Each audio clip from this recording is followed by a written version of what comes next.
Pastor Tomu zisifudde wa pastor nje ngenda kulaga nabagambye abasamize mbavuddemu sigenda kudda mu basamize ku mitima emibije mwandaze nze ngenda kuyimbira abalokole nyimbire mukama nyimbe ndongo yange zireri mukama mwanimbalimba munkubisa Bible oli kudda Still Hope channel yesubi abali mu Uganda namwe abali mutara wa mayanja kama nkwebaza olw'amakya malungi ate tuganyika mu ndagaano y'omusaayi gwo mwe mutukuvu tukulembere okuyita mu Kristo Yesu mwana wa Katonda omulamu. Amina. Kakati nabagakeyo twabalagako ku video yono omusamize Saalongo. Simanyi Saalongo laddu bikoze bitya. Yekola obusolosolo bungi. Bible yazokya nazikuba emiggo nazesanguza buli wayagala. Waitawo banga tona ne batulaga mbu ali ku kitanda afa. Obwiki nze nabigaana tuba ne video sagikolako bangi bakola video kimugwanidde yenye biki nze saakola akwanga nakirabamu a lot of what amwalimu omuzannyo mungi ate n'obulimba bungi ekyo saakiwanya obudde. Kakati ako kaagaana okukwata avuddeyo n'akalala ayagala kulokoka naye okulokoka kwe ina akakwakkulizo bagambye pastor yenna omunene ananyaniriza. Kitegede pastor okulokoka tebakwaniriza nti jana jangu tukwaniriza olokoka gwoba owulira akaseera ak'okwatula katuuse you go yourself mwe mutuku bakulembera n'otuuka awantu naye agamba nja pastor yenna annyaniriza. Okitegedde neŋŋenda nze nnyina kulokoka ekyo nga nze nakirabye mu ngeri ndala simanyi abasinga mwakisanyukidde alokoke si kibiira nange Bible yogera muki 2 Timothy 1 kino kye kirungi ekisanyusa mu maaso ga Katonda omulokozi waffe okulaba abantu bonna ngaki bategedde amazima. Kakati nze nkisanyukireyo okubanga alokose naye nze ndabamu omuzannyo mungi mulimu bugeemu bungi ate mulimu ebyobuziba bingi bw'oba tobiraba ng'osanyuka busanyusi era bamugambye gende wa Pastor Tom okitegera mu bonna era basonzewa wa Tom. Kakati njagala omuwulirize bantu bangi bavuddeyo nalabyawo omukyala yazze namuleetera ettooke namuwa n'essapule n'ebintu ebirala si kibi naye mubeere beegendeza akakazannyo kayinza nga gye kanaakomekkereza oyinza obutaagalayo naye nga yo okulokoka nange nkisanyukira era nkyagala naye lwakuba nti kino kirimu nnyo kirimu nnyo akazannyo sooka omuwuliriza ate tweyongereyo. Abagala Yesu sharinga video eno etuke ku pastor w'amaanyi yeze Saalongo laddu zitazikuba oluvannyuma lw'abasamize okuvaayo ne mungoba ku stage era ne muwakanya ekyokuba Bible olwali laddu zitanvuddeyo nga tewali ankase yamutambuliza video eno pako pastor ow'amaanyi era mumuwandika wano mu comment section laddu zitangenda kuvaayo njatule obulokozi okuva n'olwaleero njatule obulokozi era ndokoke era ngenda kwatulya obulokozi ku church gye mugenda kuba mulonze izire wa Yesu kuba nzudde abasamize muyina emitima emibi muyina obutaagaliza muyina enge muyina empalana muyina okuvuganya mu mitima gyammwe muyina obutaagala kubanga nze laddu zita ku bintu byenkoledde obusamize bubeewo sabatase kati walivuddeyo sabatase kasikumutase walivuddeyo abasebo ne banyago jajja w'abaana laddu sita sitera comment nga ku bantu naye ebyo kyolaba nga ate kisusse era ndowooza singa wansanzeewo tetwandikukkiriza kulinnya ku stage kuba ffe okuteekateeka ebivulira n'obiteeka mu ssente govuddeyo n'okivumirira kati n'olw'ensonga eyo abasamize mwenna amusori nyenze kulokoka kamyende njatula obulokozi ne pasa ina kwagenda okuwandika no mu comment ow'amaanyi wengenda okwatulya obulokozi ntegedde emitima gyammwe emibi mbavuddemu nange ngenda kwegatta kubagenda okwokya amasabo n'okusumulula abalongo era embugo zibadde zibaluma olwaleero zizino zibatikkulidde zizino sigenda kuddamu kukola bintu bya busamize byonna okuva n'olwaleero mbyeyambudde gwe wandika wano mu comment section weyagalya pastor yenna gweyagala okugenda gweyagala gwenkolerako ensonga eyo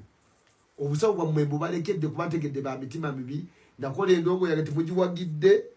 albamu yange enamba mulwanyisa nwanise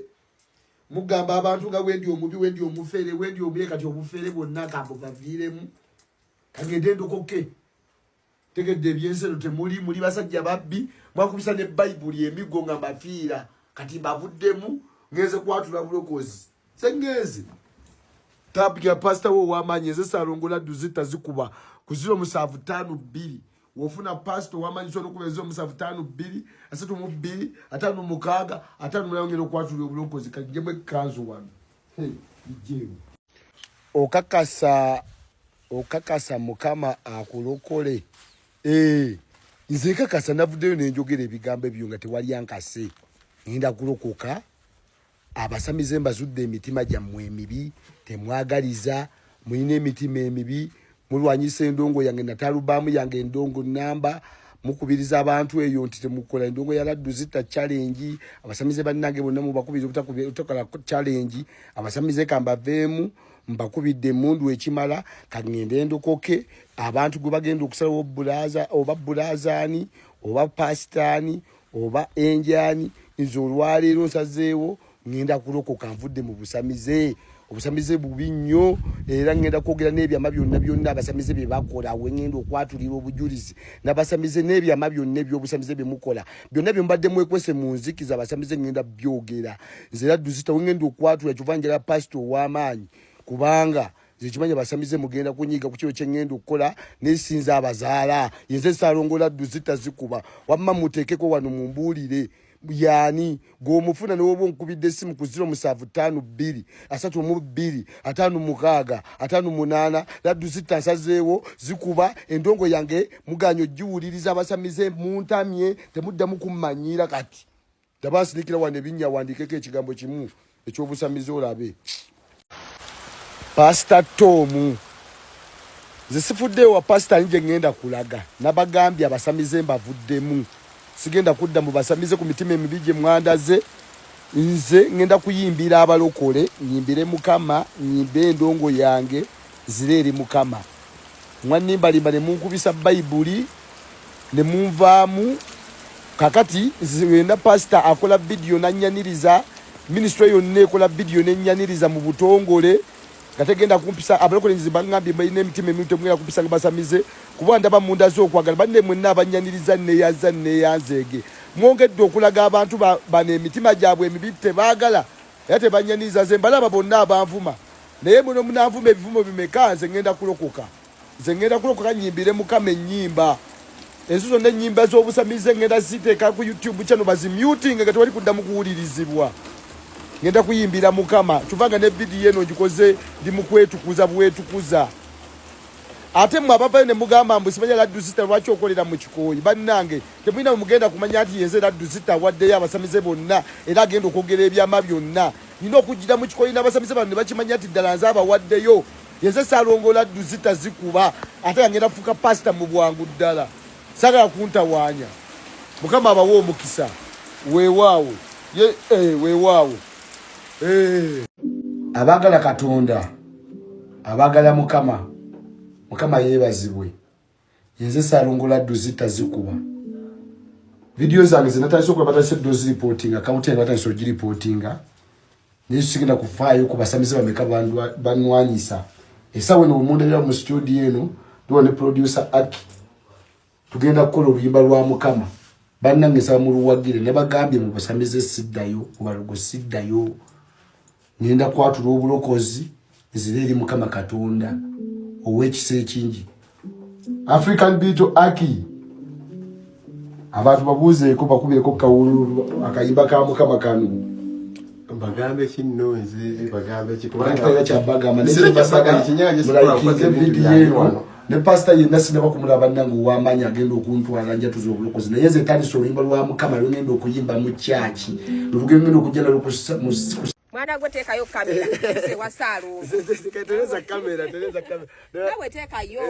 jagalayo Saalongo taddeyo mukadde Saalongo gyebale kale munange saisi okulaba kaisebo webale kujja nange nvuddeyo Lubaga ovudde Lubaga ab'e Lubaga bagamba nange balungi gyebale ku kale Saalongo munange munange nzize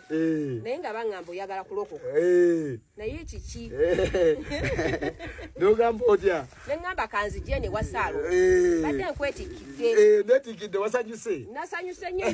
okujja okujja mwewammwe ewaffe mu kyaki e Lubaga era nsanyuse nnyo okulaba Saalongo obunyanyiriza e Lubaga ye nsanyukidde nnyo ate nkwetikidde kati ab'e Lubaga balokole si balokole bakatuliki agambye kulokoka badde njagala ogenda oyambala ekikooyi wano tebajja kutegeera tebagenda kutegeera njagala kyebamanyi ati munne kati bannaddiini bagamba nti wekitako mbanze mu bya sitaani ate nga nalokose nembivaamu nedda njagala ekikooyi genda okindeete abantu bamanye nti otuuse kangende sawaza kujemba kangende nkolera abantu kangende nkoleeko bwogamba kale Saalongo abo banategeera Saalongo abo bajja kutegeera oyambadde bajja kutegeera owange webale kwambala Saalongo kitendeza bagenda kutegeera bajja kutegeera bannange omukyalo ono avudde Lubaga azza neetikidde byolaba enkota y'ettooke okwanda bano byakutte wano byasina bannange nze muleetedde Saalongo munnange bannange neyanzanya ab'e Lubaga neyanze ero bayibuli bannange empya Saalongo yiyo ab'e Lubaga ngate mwanguye kati ab'e Lubaga nabo balokole si balokole bakatuliki mwe muli bakatuliki tuli bakatuliki bannange nenkwetikira bannange nze oba musapule guno oba wange okole ntya gwe mba nkuwa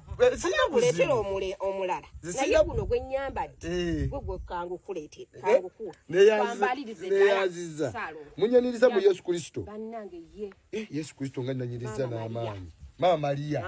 Mama Maria neŋŋamba akantu olina okutandikirako ng'ojja e Lubaga kano akabaasa nange kwasiza Saalongo bannange ye akabaasa kano kenkuleetedde kadde njagala bannange kakukolere era okatandikireko ng'ojja neyaze munnange bannange tojjango katika sebaase mulimu obuntu obwo bujja kutambuza paka wonotuuka ye Saalongo nekwetikira n'okwetikira tokikola waji Saalongo nkwetikidde ettooke lino diirino ettooke nkoko nenkoko bannange ndaba kuki bannange ndabirawa bannange liino bannange otandikira Saalongo Kristo nga mulungi bannange Mama Maria mulungi mwe bya kusanyukira nnyo kyaki e Lubaga banaye onootuuka ku kyaki e Lubaga bwoti bajja gamba yono Saalongo oba si Saalongo avudde ku kusamaza bannange kale abasamize bye byabalemu kkulu kunjagala tobola bazanyiriza kudde mu abalogo sidda siza kulaba ku bino byonna nezira mu bulogo mulina mitima mibije muzunza yaniriza mukama ofune essanyu lyonoonya mu bulamu bwo sibana yenze Saalongo laddu zitanakaniriza mukama naye ebintu bitandikiddewo okujja simanyi na lwaki ebintu byekola nabyokka kitegeeza oyaniriza mukama ebintu bibawo ebiti badde sikimanyi so yagamba abasamize bamugoba katuuti kaabwe oba balina olukuŋŋaana ne bamugoba mu lwaki yakuba bayibuli kyekimuwaliriza okulokoka bali bamuvunaana kyeyakola nti kibi kyokka bawaliriza sitaani ate sitaani yali mwono manyi sitaani ayinza okwerungiya n'akulaga nti alumirwa nnyo ebyobwakatonda obadde okimanyi ekyo naye ng'ate ateze ennyeebwa ye obadde tokimanyi kakati omukulu yaba ayagala lokoka nga kituufu ekintu kiri kimu aveeyo talina nakujja ku TikTok okola vidiyo bane njaga kulokoka muntagingire pasita yenna omulungi pasita yenna ow'amaanyi oyagala pasita yenna ow'amaanyi mugenda mu lutalo are going to exchange powers nti mugenda kulwanagana ogenda mutesitinga lwaki oyagala mugo omulowooza w'amaanyi naawe owuuli olokokerawo naye nze nkirabamu omupango nga nze naye nze sitaani namukolerako obuyaaye bwe mbumanyi kirabamu omupango wetaagala lokoka waliwo ekirala katagamba nti agenza wa pasita Tom katowuliriza nze kankubuulira kankuweyo ka example kamu avudde agenza pasita Tom kuba ye akimanyi nti ekisookera ddala bagenda muwa akatuuti kati ng'oyo waatyo ye jjukira tikitoka bikyabadde baba bagenda muwaki akatuuti. Ekyokubiri, ekkanisa zonna ezirimu okwagala kwa Katonda omuntu walokoka abantu abalina okwagala kwa Katonda bamusigamu mugenda musigamu ssente gula pooko kola kino gula engoye edderere mugenda muwaaki ssente. Ekyokusatu, wajja yitawo bbanga ttono owulireyo gw'otamanyi nga si yeye ojja wulirayo omuntu ajja kufubutuka mu nsonda yonna ey'eggwanga era mu Uganda oba wantu wonna akugambye pasita Tom akozesa amaanyi amabi akugambye pasita Tom musamize. Kaakati ono jjukira yagendayo bw'ayagala kulokoka ki ekigenda okuddirira mugenda kuwanuuza mwe bennyini abala wamma waliwo n'omusamize agenda kyaike wamma bali baali banne kale ate ono jjukira aba ku mission naye ajja kuba yagamba ya alokole baali balowooza nze nsobola olokoka balowooza nsobola olokoka nze alokole abapasita abamu tukolagana nabo kasita ayogera statement eyo abapasita abamu tukolagana nabo bagamba wamma yagendako ewaagindi beebamu simanyi bagwa ensonga omanyi ekintu bwe kibaawo tetukyamuka ekintu kyonna olina osooka you analyze it spiritually okijje mu mubiri mw'okirabidde okize mu nsi ey'omwoyo okigaayeegaaye olabe okitegedde so motivu ye endala naye nga kyagala oyitira mu kirungi okulokoka kubanga ensonga lwaki ne Yesu tannadda akyayagala abantu bakole ki balokoke. So yalekedde bukeeza ga bannaaye nze nayatudde obulokozi era nze naye akyabeera eri amasabo ge so olabira ddala nti there is something different naye era paaka era ajja kubeera yamwaniriza kale ekyokubiri asika eriyo balokole njagala kulokoka abasika akola ki simanyi obagga obiraba nga wembiraba. Ekyokusatu mugamuwa ssente zezigenda obeera ku byoto zezigenda okubeera ku ki ku byoto kubanga ye ayina kyabala era ekimu yakirabanga we yali ku kitanda abamu mwafaayo n'alala kitegeeza bano basobola okuba nga bayeetika amangu naye nga ebyokukiraba byonna byali byakiwaanyi abamu ne bamubika bikiizira tunula nga asijja napapira kintu kino soke nkyetegereze bulungi naye tunula tibaaze saabaayo na vidiyo ng'ali ku bitanda wanalaba is doing something waliwo kyali kubala so mulokole gwe Mukama akuyamba kuwa amaaso ag'omwoyo abantu ng'ekintu bakirabira awo kumpi gwe amaaso go gabuukeko awo abantu we bakola ki we bali gagendeko ebuziba kitegeera otherwise munamulagirire wani nga yo omutima gwe tegunnasalawo yataswalokoka anakusalawo na mutima gwe ate okusalawo n'omutima gwe tonoonya pasita munene ate pasita munene agenda kukola ki? Pasita omunene gwe weetaga ye Kristo Yesu. Ate Kristo Yesu asobola okukozesa omuntu yenna okujja gy'oli n'akwatuza obulokozi ne kusima abantu baatulirako ne ku maleedi bantu bangi abalokokedde ku maleedi okwo na zino vidiyo ze tukola bantu bangi abakkiriza Kristo ne baatula obulokozi. Kyakati gwoba onoonya muntu gwe mulowooza abalokole ne bamala obudde mu comment section ne bamuddamu abalokole bansobera. Omuntu wati asobola okukola live n'omulokole n'abeera okwo paka weetandise paka weggwa obuuza okola ki okwo naye tasobola kumalako live y'ekkanisa nga basaba nga bali mu Bible study gabyo bisumagiza tasobola. So kama akusaasire ate akugula amaaso ag'omwoyo. So byebyo ndabe bangi bakabuukidde bangi basanyuse basanyuse ne ngamba simanyi oba bano balabira buzibu oba balabira kumpi ne balabira buziba wayisoose ne baddako emabega nasooka bamwetegereza ja kulaba nga mugaguddamu mulabe ng'ali mu kwesamirira kati abiwumuzzaamu ayagala basika eriyo naye gwe mukiwemu emyezi 3 ena 5 oba mumukuleme mu bulokozi mukole nga mukola Bible study mulabe ate mumuwaddeko eyo kantu.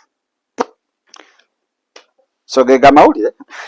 njagadde kubabuusa mwe wamma laga obeera ku Daily Still Hope twebyemu togenda kutomera kitegedde kimanyi obadde wasanyuse dda naye ate essanyu lye eryo sooka toyitawo waalikomye kuba waalikakana ng'omulabe ogudde mu mitego gye gyonna gy'abadde ateeseteese. Gamba Yesu ompa omwoyo w'okutegeera, ompa omwoyo w'okumanya, ompa omwoyo w'okubikkulirwa sobola okuba nga ndaba ebintu mu ngeri gy'obirabamu. Onsasira obutali butuukirivu bwange